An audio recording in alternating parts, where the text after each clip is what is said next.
Pinanindigan ng Korte Suprema ang desisyon nito na labag sa konstitusyon ang Articles of Impeachment laban kay Vice President Sara Duterte.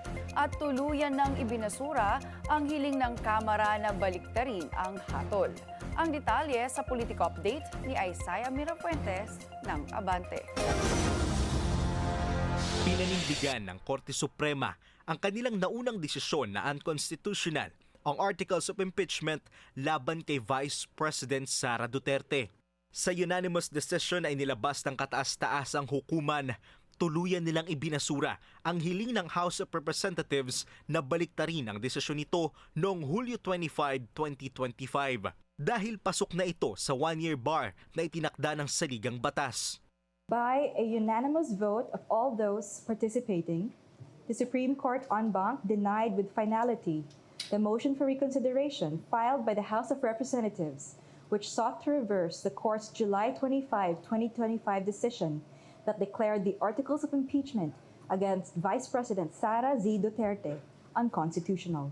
Ito ang naging tugon ng Supreme Court sa inihaing motion for reconsideration ng House of Representatives na humihiling na baliktarin nito ang kanilang unang desisyon. Ayon na rin sa SC, itinuring ng initiated ang impeachment kay VP Sara dahil hindi agad na aksyonan sa itinakdang panahon ang naunang tatlong impeachment complaints. Ibig sabihin, wala nang pwedeng magsumite na impeachment complaint sa loob ng isang taon. Obligado rin daw ang House of Representatives na i-refer ang complaint sa Committee on Justice kahit pa nakakuha ito ng 1/3 na pirma mula sa mga kongresista at ito ay para sa beripikasyon. Nilinaw ni Atty. Camille Ting, tagapagsalita ng SC, na ito na ang pinal na desisyon at hindi na sila tatanggap ng kahit anong apila.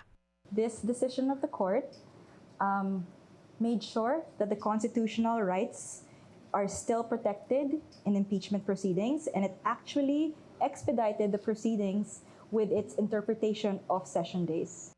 Dahil dito, papayagan lamang magsumite ng impeachment complaints laban sa ikalawang Pangulo sa February 6. Para sa Politico Nightly, Isaiah Mirafuentes, Abante.